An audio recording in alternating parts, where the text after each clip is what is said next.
반갑습니다. 사랑하는 성도 여러분, 유튜브를 통해서 감사만교회 설교 동영상을 구독해 주시고 또 시청해 주시는 여러분께 진심으로 감사를 올려드립니다. 벌써 6월 셋째 주일이 됐습니다.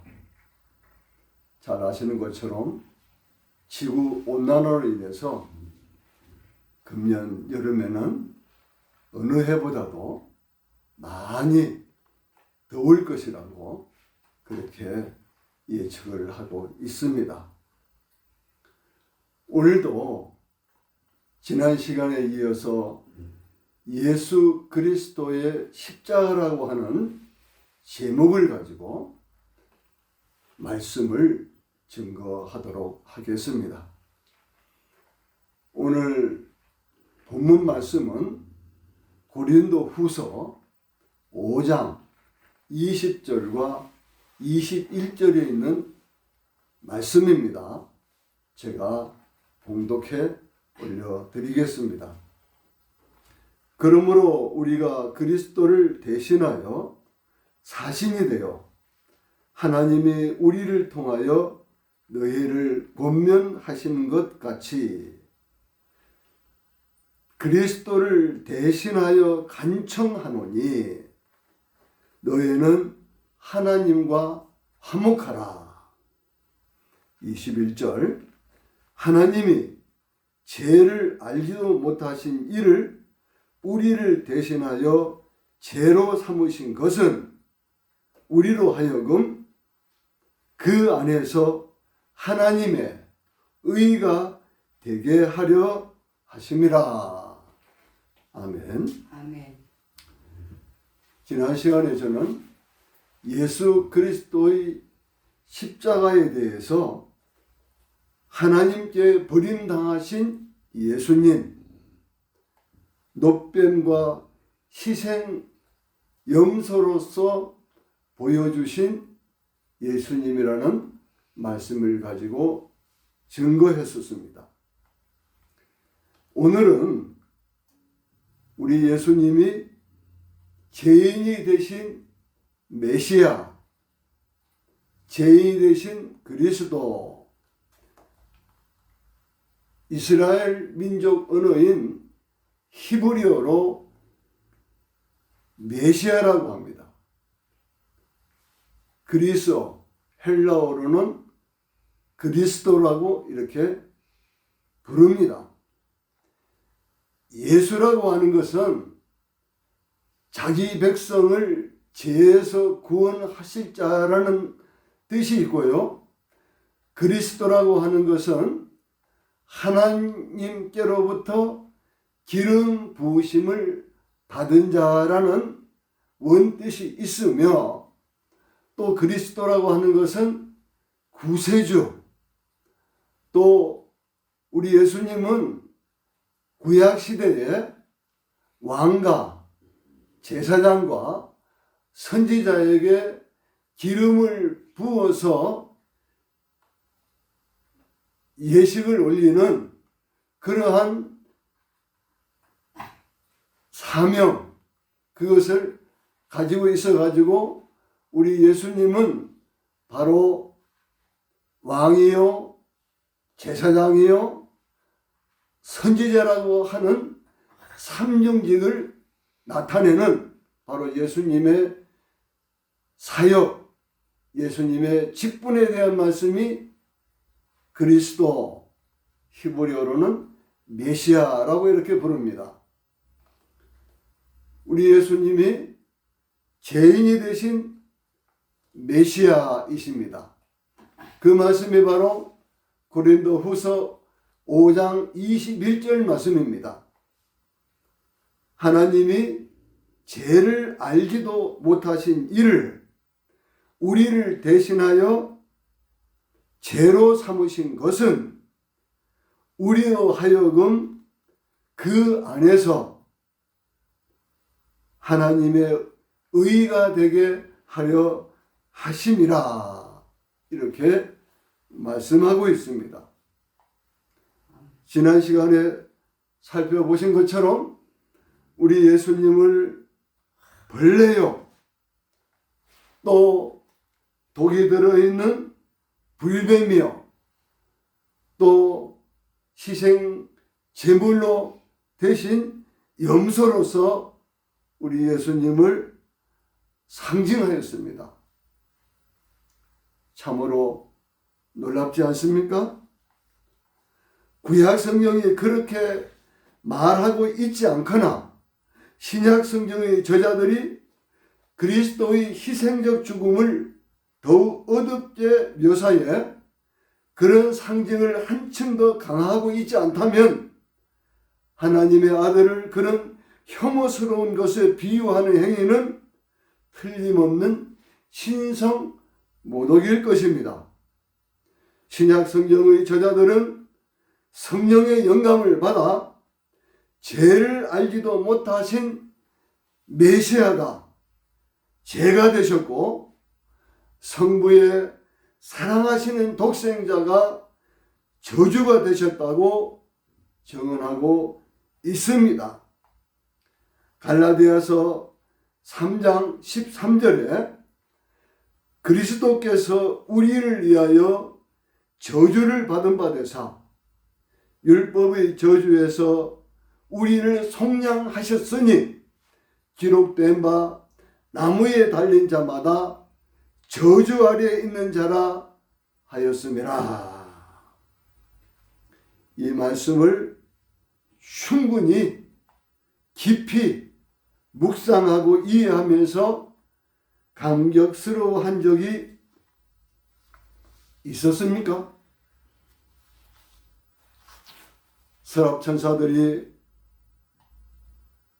거룩하다, 거룩하다, 거룩하다라고 찬양한 하나님이 죄가 되어 십자가에 못 박히셨다는 이 진리를 파헤치는 일은 매우 엄청나 감히 엄두조차 내기 어렵습니다.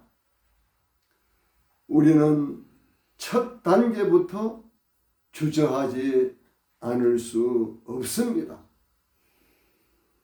골로새서 2장 9절 말씀에 그리스도 안에서는 하나님의 모든 신성이 몸이 되어서 충만하게 머물러 있습니다 라고 기록되어 있습니다. 우리는 이 진리를 설명할 때 성자 하나님의 명예를 훼손하는 말을 꺼내지 않도록 주의해야 합니다. 그렇다면 성자 예수님께서 죄인이 되셨다는 말은 대체 무슨 의미입니까? 성경을 토대로 우리는 믿는 자가 그리스도 안에서 하나님의 의가 되는 것과 똑같은 방식으로 예수님이 우리를 대신해 죄인이 되셨다는 결론을 이끌어낼 수 있습니다. 바울 사도는 고린도 신자들에게 보낸 두 번째 편지에서 하나님이 죄를 알지도 못하신 이를 우리를 대신하여 죄로 삼으신 것은 우리로 하여금 그 안에서 하나님의 의가 되게 하려 하심이라고 고린도후서 5장 21절에 기록되어 있습니다. 그러므로 그리스도인은 현재 하나님의 의가 된 상태입니다. 그 이유는 그의 인격이 정화되어 온전히 의롭게 되었거나 죄가 전혀 없는 상태로 바뀌었기 때문이 아니라 그리스도의 의가 전가되었기 때문입니다. 그리스도인은 그리스도의 사역을 통해 하나님 앞에서 의롭다 하심을 인정받습니다. 그와 마찬가지로 그리스도께서 죄인이 되신 이유는 그분의 성품이 도덕적으로 부패에 실제로 불이하거나 부정해졌기 때문이 아니라 우리의 죄가 전가되었기 때문입니다. 예수님은 우리를 대신해 하나님의 심판대 앞에서 죄인이 되셨습니다. 그리스도께서는 실제로 죄가 있으셔서 십자가에 매달리신 것이 아닙니다. 우리 죄가 예수님께 전가되었고 하나님은 예수님께 우리 죄에 대한 모든 책임을 물어 우리가 받아야 할 심판을 예수님께 내리셨습니다. 예수님은 우리의 부패한 본성을 취한 것이 아니라 단지 우리의 죄에 대한 책임만 짊어지셨다는 말씀입니다. 우리 죄를 짊어지셨지만 그리스도는 여전히 흠도 없고 점도 없는 하나님의 어린 양이십니다.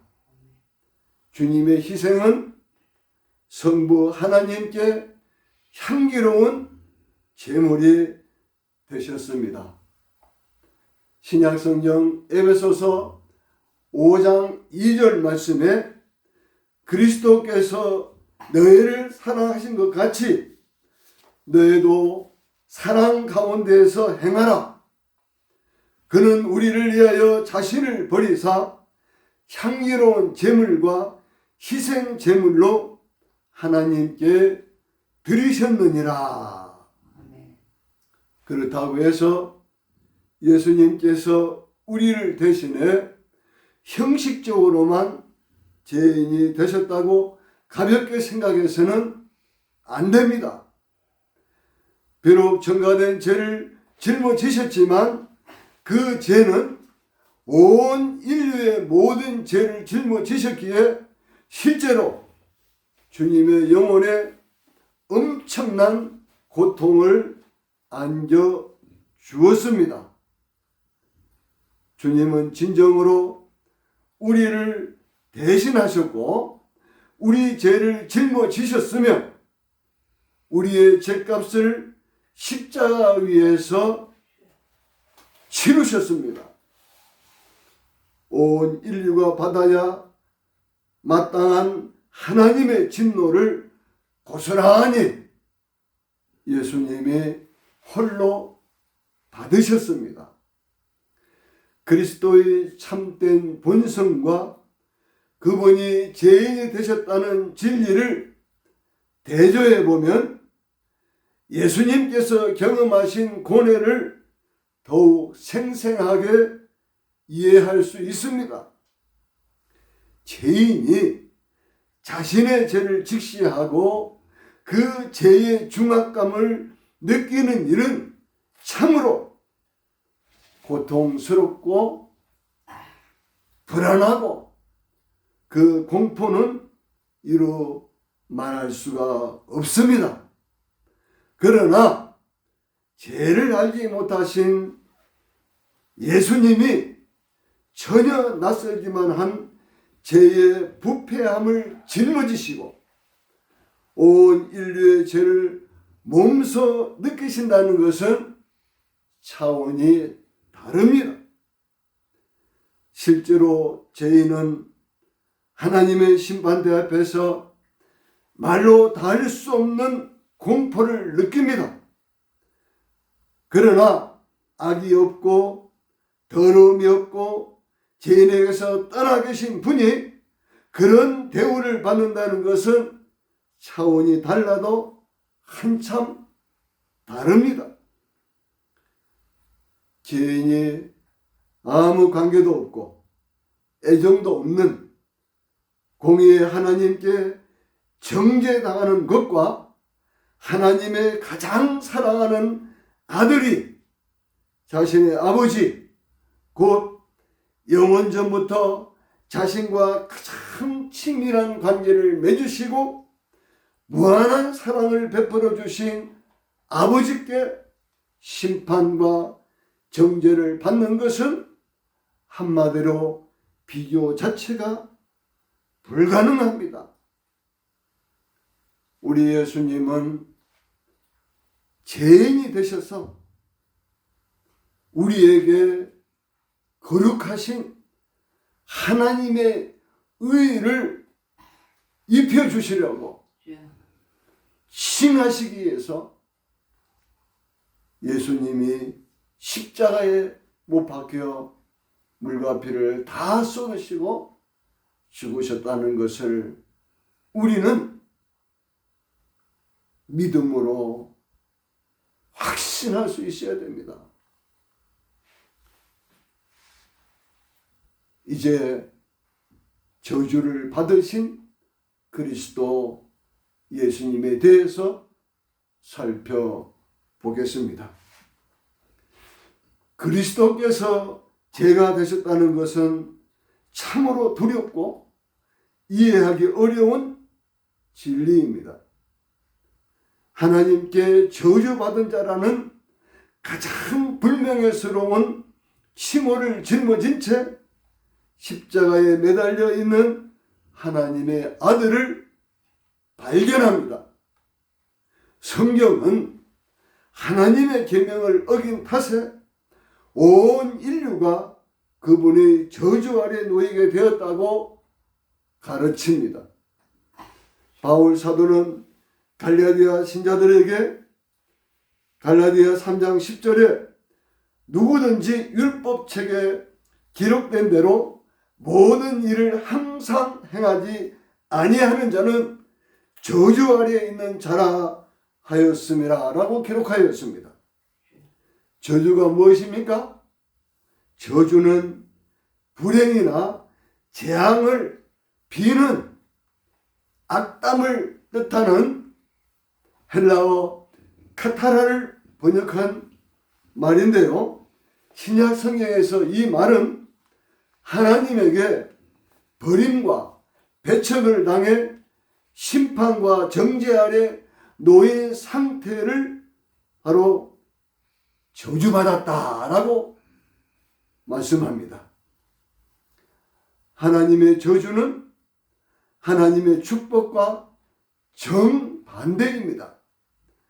구원받지 못한 죄인들은 하나님의 저주와 멸시의 대상이므로 결국 영원한 지옥의 형벌을 피할 수 없습니다. 갈라디아서 3장 18절 그리스도께서 우리를 위하여 저주를 받은 바 되사 율법의 저주에서 우리를 속량하셨으니 기록된 바 나무에 달린 자마다 저주 아래 있는 자라 하였음이라. 지금으로부터 주 2000년 전 골고다 언덕 위에 십자가에 매달린 하나님의 어린 양이신 예수님이 하나님의 무서운 저주를 친히 받으셨습니다. 하늘문을 굳게 닫으시고 죄인들이 받아야 할 무서운 공포를 그리스도께 남김없이 쏟아 부으셨습니다. 주님의 고통이 얼마나 컸던지 엘리 엘리 라마 사박다니 나의 하나님 나의 하나님 어찌하여 나를 버리시나이까 라고 예수님이 절규하실 때 공의의 심판주 되신 하나님은 나 여호와 내 하나님 여호와가 너를 저주하노라라고 하셨다고 볼 수 있습니다. 그리스도께서 자기 백성을 구원하시기 위해 구약성경 신명기 28장에 기록되어 있는 모든 저주를 친히 감당하셨습니다. 주님은 우리를 위해 하나님의 임재를 의시하지 못하는 슬픔을 겪으셨고 두려운 심판의 나팔 소리를 들으셨으며 분노가 가득한 하나님의 어미하신 얼굴을 비워야 했습니다. 아담 한 사람의 그릇된 불순종 때문에 피조물 전체가 부패함과 허무함의 죄와 사망의 노예가 되어 저주 아래 신음하게 된 인류에게 마지막 아담이신 예수님은 피조물은 우리를 구원하시기 위해 자기 백성의 죄를 대신 짊어지시고 저주의 멍에 십자가에 매달려 신음하시면서 죽으셨습니다. 왜? 하나님의 독생자이신 예수님이 하나님의 무서운 진노와 저주를 받으셔야 했습니까? 바로 오늘 본문 말씀 고린도후서 5장 21절 말씀이 증거하고 있습니다. 하나님이 죄를 알지도 못하신 이를 우리를 대신하여 죄로 삼으신 것은 우리로 하여금 그 안에서 하나님의 의가 되게 하려 하심이라. 죄인이 우리가 예수 그리스도를 나의 주님으로 영접하면 하나님의 의가 우리를 덮기 때문에 하나님 앞에서 의인으로 설 수 있게 되므로 하나님과의 단절된 관계를 회복하게 되는 것입니다. 이제는 더 이상 죄의 종이 아니라 하나님을 나의 아빠, 아버지라고 부를 수 있습니다. 아멘. 바로 그리스도께서 우리를 대신하여 죄의 모든 저주를 받으셨기 때문입니다. 그래서 우리는 God is love, 하나님은 사랑이시다라고 전파하고 증거하는 것입니다. 요한복음 3장 16절 말씀에 하나님이 세상을 이처럼 사랑하사 독생자를 주셨으니 이는 저를 믿는 자마다 멸망치 않고 영생을 얻게 하려 하심이니라 라고 기록되어 있습니다. 아멘. 이 말씀을 우리가 한번 뒤집어서 한번 생각해 보십시다. 하나님이 우리를, 하나님이 세상을, 여기서 말하는 세상은 바로 모든 사람을, 온 인류를 말하고 있는 것입니다. 이처럼 사랑하사 무슨 뜻입니까? 십자가에 못 박혀 죄가 되시고 온 인류의 죄의 저주를 받아서 벌거숭이가 된 채로 십자가에 머리에는 가시면류관을 쓰시고 양손과 양발에는 큰 대못에 못 박히시고 옆구리에 로마 병정의 창에 찔려서 물과 피를 다 쏟으시고 죽기까지 우리를 사랑하셨다는 말씀입니다. 하나님이 가장 사랑하시고 가장 귀하게 보시는 예수님을 벌레 같은 죄의 장아찌 같은 우리를 구원해 주시려고 이토록 하나님의 사랑을 다 부어주셨는데 예수님을 믿지 않는 것은 바로 무엇입니까? 멸망받을 수밖에 없다는 것을 증거하고 있는 것 아닙니까? 저는 일찍이 참 6살 때 친구의 전도를 받아서 지금까지 하나님을 경외하며 예수 그리스도를 믿고 살고 있습니다. 또한 참 부족하게 그지없지만은 목사의 직분을 받아서 사역을 감당하고 있습니다. 참 저 같은 경우는 예수님을 수십 년간 믿으면서 신앙생활을 한다고 했지만은 예수님이 내 죄 때문에 십자가에 못 박혀 말할 수 없는 수치와 고통을 받으셨다는 것을 가슴속 깊이 믿지 못했더랬습니다. 그것을 확실히 믿지 못하다 보니까 저는 주일날은 교회에 가서 아주 경건한 채 하면서 참 예배를 드리고 아주 했지만은 교회 문을 나서는 순간 저는 크리스찬, 정말 올바른 크리스찬처럼 살지 못하고 믿지 않는 세상 친구들과 같이 어울리면서 술도 마시고 온갖 죄를 짓는 그러한 악한 일을 했던 죄인 중에 개수요, 개수 중에 우두머리 개수 같은 그러한 사람이었더랬습니다.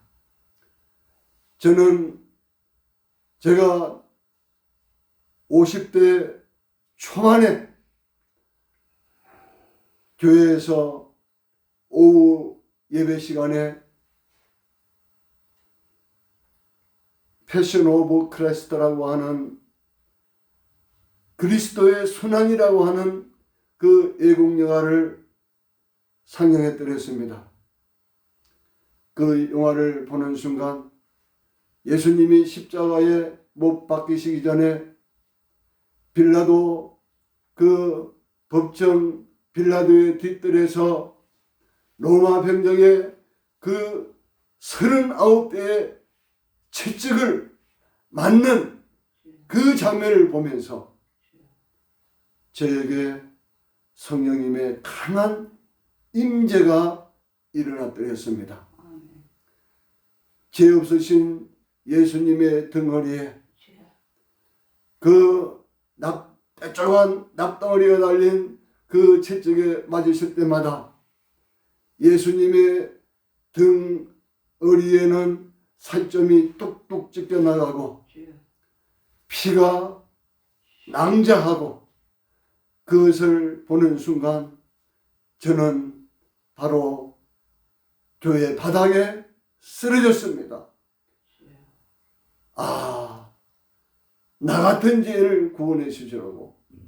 내가 정말 이 죄의 흉물을, 그 고통을 내가 받아야 되는데 예수님이 나 때문에, 우리 모두의 죄 때문에 죄 없으신 예수님이 저토록 고통을 받으시는구나 하는 마음이 정말 태풍처럼 제 가슴 속에 임하게 되었습니다.